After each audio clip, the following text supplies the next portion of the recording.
இப்போ பார்த்தீங்கன்னா நமக்கு வந்து சின்ன ஒரு கோடிங் எழுதிருக்கு. என்னென்னு பாருங்கள், ஃபைல் சேவ் அப்படின்றத பண்ணுறது ஸ்டோர் பண்ணி வச்சுருக்க பாருங்கள். இதே மாதிரி இந்த ஸ்டெப்பு தான் நீங்கள் பண்ண போகிறீங்க. இதை நீங்கள் நோட்ஸாக கூட எடுத்துக்கலாம். எப்படின்னா ஃபைல் சேவ் ஹெட்டிங் போட்டு என்டர் கொடுத்துக்கோங்க. இந்த இடத்துல ஃபைல் சேவ் இது எதுக்கு இந்த ஆரோனா இதுக்கு அடுத்து இதுன்றதுக்காக. ஸோ அந்த சிம்பிள் தான் இது. சேவில் போய் அந்த ஃபைல் நேம் காமிக்கணுங்க பாருங்கள். ஃபைல் சேவ் அப்புறம் ஃபைல் சேவில் போயிட்டு உங்களுக்கு ஆல்ரெடி சேவ் ஆகிருக்கு. இப்போ சேவஸில் போங்க.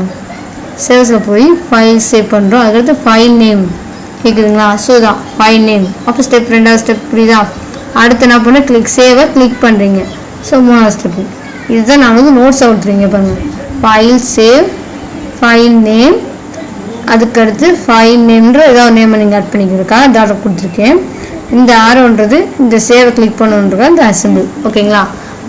ஸோ அப்போ ஒரு ஃபைலுக்கு எப்படி சேவ் பண்ணுற ஒரு மெத்தட் தெரிஞ்சிச்சா? இது அந்த சிஸ்டமாக சரி எந்த ஒரு வெர்ஷனாக இப்போ வந்து வெர்ஷன் நிறைய வந்திருக்கு. விண்டோஸ் 7, விண்டோஸ் 8, விண்டோஸ் 10, இப்போ விண்டோஸ் 2 எவ்வளோ வந்திருக்கா தெரியல. ஸோ அந்த மாதிரி இருக்குது. நம்ம எவ்வளோ இது வெர்ஷன் வந்தாலும் ஸோ நீங்கள் யார் பயப்படவே வேணாம்.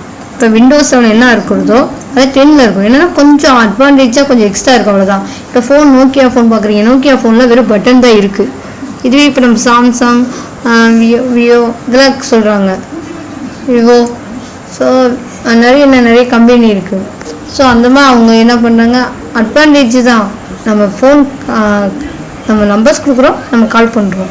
இதே அட்வான்டேஜ் தான் எல்லா ஃபோன்லேயும் இருக்குது. பட் அடுத்த ஃபோன் வரப்போ என்ன ஆகுது, உங்களுக்கு அது வந்து கொஞ்சம் அட்வான்டேஜ் என்னென்னா நம்ம வீடியோ பார்க்குறோம், ஃபோட்டோஸ் எடுக்கிறோம். ஸோ இந்த மாதிரி அட்வான்டேஜ் வருது இல்லையா? ஸோ அந்த மாதிரி தான் சிஸ்டம் பொறுத்த வரைக்குமே இங்கே என்ன இருக்கிறதோ அதே ஃபீல்டு இருக்கிறதோ நம்ம அங்கேயும் இருக்கும். ஆனால் நீங்கள் யாரும் என்ன வெர்ஷனோ இன்னும் வேறு வெர்ஷன் படி சொல்லி தராங்களோ அப்படிலாம் நினைக்காதீங்க. இங்கே என்னென்ன டூல்ஸ் இருக்கோ இது தெரிஞ்சிச்சிட்டிங்கன்னா உங்களுக்கு அடுத்தடுத்த வெர்ஷன் அட்வான்டேஜ் நிறைய போக உங்களுக்கு ஈஸியாக அண்டர்ஸ்டாண்ட் பண்ண முடியும். இந்த ஒர்க் இதானா, ஸோ அப்போ ஓகே நம்ம எதாவது ஃபைல்னாலும் டாக்குமெண்ட்ஸ்னாலும் ஈஸியாக பண்ணிடலான்ற ஒரு அண்டர்ஸ்டாண்டிங் இருக்கும். சரிங்களா? இங்கே பார்த்தீங்கன்னா சேவ் அவுட்லைன். நான் இந்த ஒரு சேவ் அவுட்லைன் எடுக்கிறேன். ஃபார் எக்ஸாம்பிள்ஸ்க்கு நான் ஒரு சேவ் எடுக்கிறேன். நான் ஒரு ஸ்டார் எடுக்கிறேங்க வச்சுக்கோ. இந்த ஸ்டார் எடுத்து இப்படி வராது. இங்கே பாருங்கள், எடுத்தோன்னே இப்படி வராது. நீங்கள் என்ன பண்ணணும்னா இந்த கீபோர்டை இப்படி வச்சுக்கோ. இப்படி சொல்லுங்க, கீபோர்டு இருக்கு இல்லையா? இப்போ நான் வந்து இங்கே எடுத்து இந்த சிம்பிள் குடிச்சேன்னா எனக்கு இங்கே வந்து வராது. நான் என்ன பண்ண இந்த இது அப்ளை பண்ணணும்னா இந்த இதில் கீபோர்டுக்குள்ளே கீழே கீபோர்டு வச்சுக்கோ. இந்த கீபோர்டில் லெஃப்ட் சைடு இந்த ஆரவி இதை இப்படி ப்ரெஷ் பண்ணி இழுத்திங்கன்னா உங்களுக்கு அந்த சிம்பிள் காமிச்சிடும். இப்படி காமிச்சிச்சுன்னா இப்போ பாருங்கள் சிம்பிளை பாருங்கள். ஸோ இந்த மாதிரி சிம்பிள் வந்துச்சா?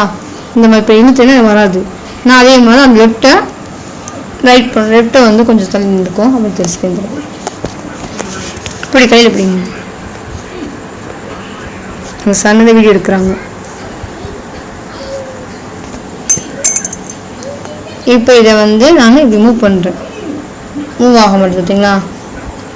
இப்போ மூவ் ஆள் வருங்க. இது என்னென்னா வெளியே கொடுத்துக்கலாம். திருப்பி மறுபடியும் ஒரு ஸ்டார் எடுக்கிறேன். இந்த ஸ்டார் அவங்களுக்கு பிடிக்கிறேன். தள்ளி போங்க ஸ்க்ரீன் அப்படி